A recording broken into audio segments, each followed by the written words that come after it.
Good morning, everyone. Welcome to the LQ's Watercolor Studio, Lesson 2. Today we're going to do a butterfly, and we're not really concerned about being totally correct in the drawing. What we're more interested in is seeing how the watercolor works.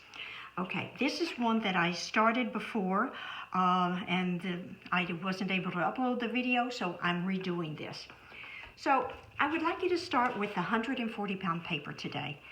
You're going to need all the supplies that you had before, but we're not going to tape it down or attach it to the board in any way.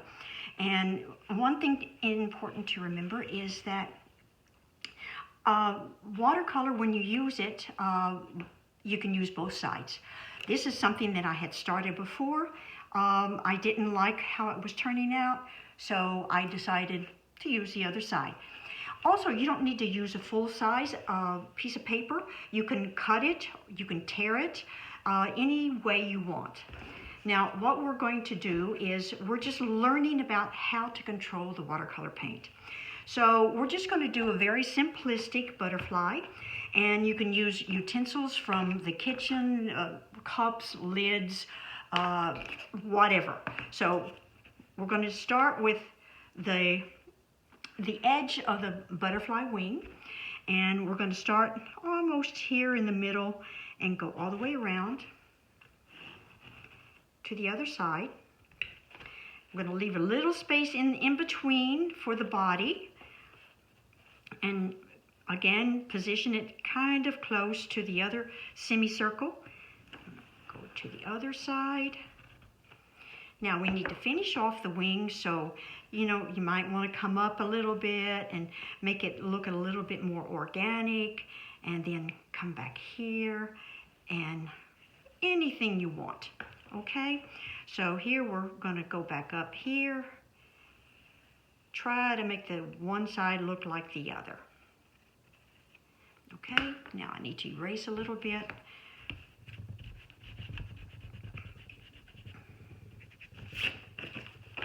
Okay, so that's what it looks like.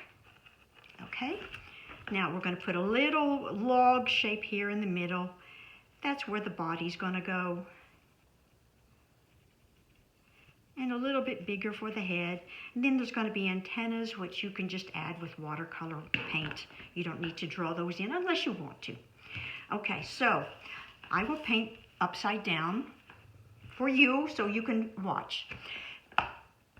If you want to stop the video to go ahead and draw this before you continue, that would be a great idea. So for the wings, we're going to do one wing at a time, and we're going to dampen inside the drawn area.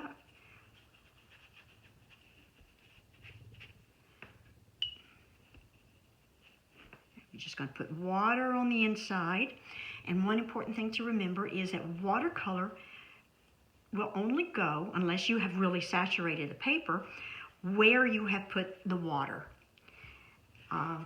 Watercolor paint is one of the most important things in watercolor painting is the water. Without the water, the paint's not going to move on the paper. It's just going to sit there. Okay, and if you look at the paper, turn it to an angle, and you can see it's kind of shiny. So while it's saturated, and you just want it to be water everywhere on inside that drawn piece.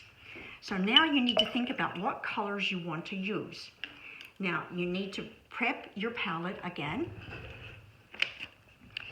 by drawing, by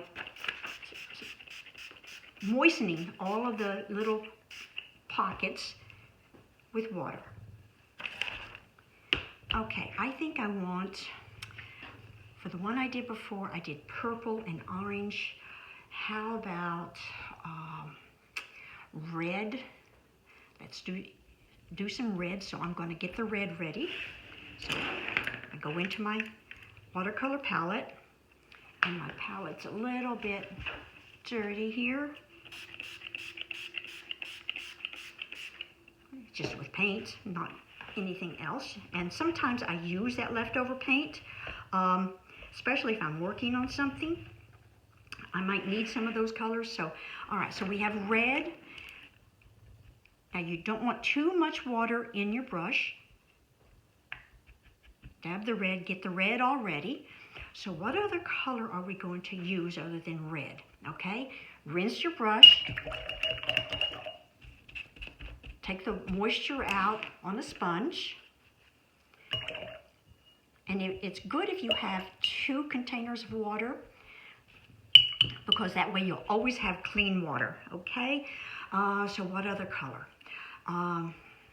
Maybe if we put yellow in there, it's gonna make it orange. So maybe we'll put in a blue, medium blue. This is French ultramarine blue. We'll put in a blue. That's gonna make it kind of purple when they start to go together. Okay, what else? Okay.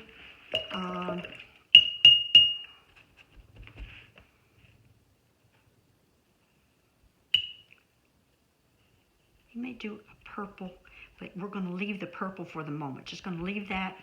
Just leave that in the little well, okay? All right. So now we take the paint and we just kind of touch the paper. Touch the paper and watch it move.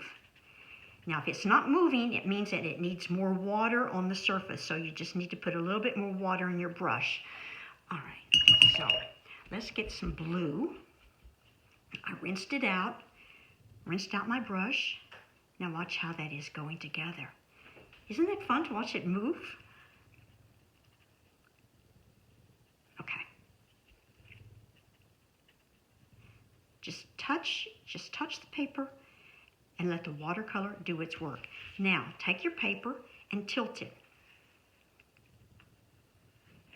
Now, if you want a little bit deeper color, use a little bit less water, get some more blue, and come back and touch it again.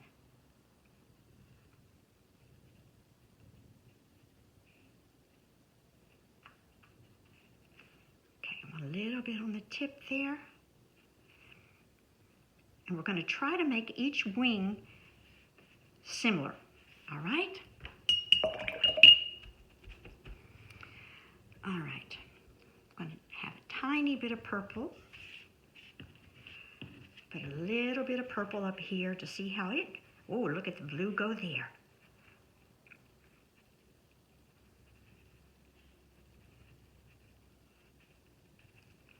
Now remember, you don't have to have expensive supplies.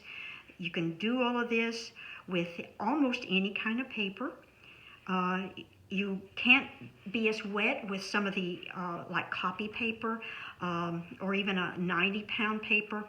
But the 90-pound paper will work. You just have to use less water, as well as simple copy paper will work. Again, you need to use less water.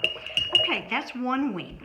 Let's not put any more color. You don't want too many colors in, because then it starts to mix together and it just starts to look muddy.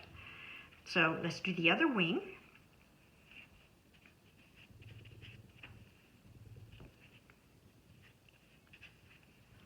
Okay, here we go. All right, look at the side to see if there is an even amount of water.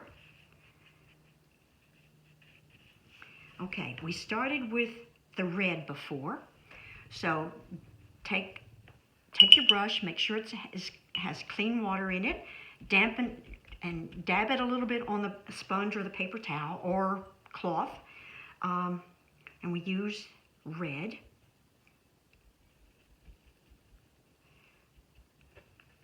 Okay, we're going to just touch. Oh, look how the paper is a lot more moist this time. See how fast it's moving? Okay, so we're going to have red in basically the same areas because we want the wings to look similar. Now let's get some of the French ultramarine blue. And let's go in and dab. The more water, the more dynamic the image is going to be. Look at all of those little motions. Okay. we may have too much water in there because we don't want it to go outside of the design. So I'm just going to touch this with a clean, dry brush to mop up some of that water, because that's too much water.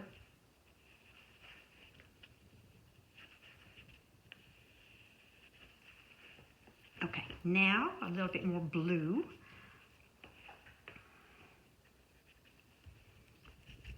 We need some French ultramarine blue in here. You want them to look similar, and just dab it on.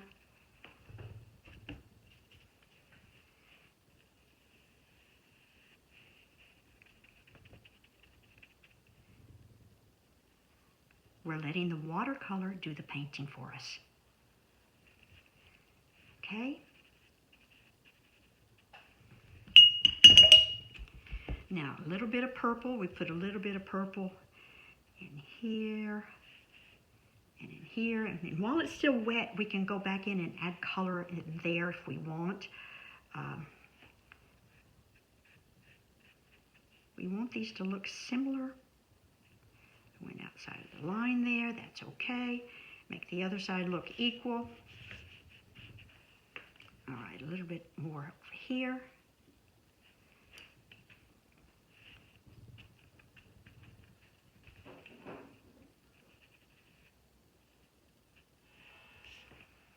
Okay. If you're happy with that, you can leave it. There are other things that you can do. You can lift color if you want.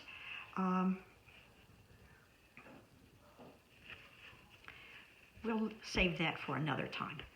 All right, now let's do the body in the middle. Now the body in the middle is, I'm going to use a brownish color. I'm just taking a little bit of the brown here.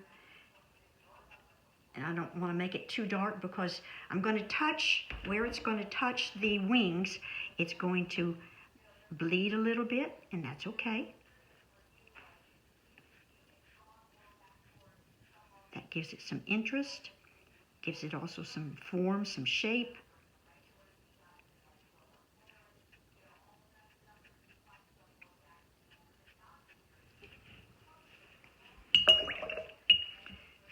Now, if you have a thinner brush, I used round brushes today.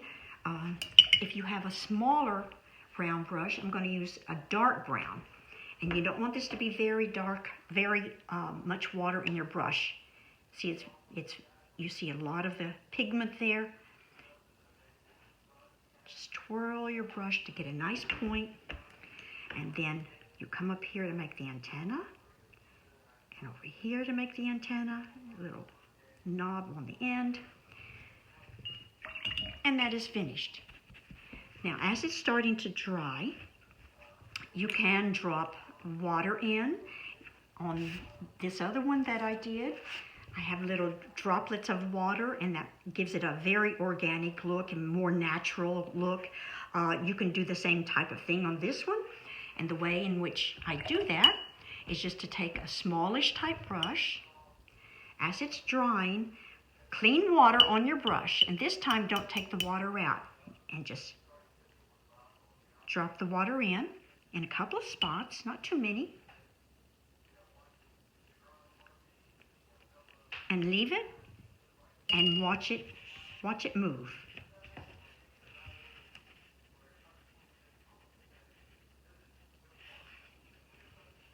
Thank you for watching, and if you like these videos, I'll continue making them for you. It was fun. Have a good day. Bye now.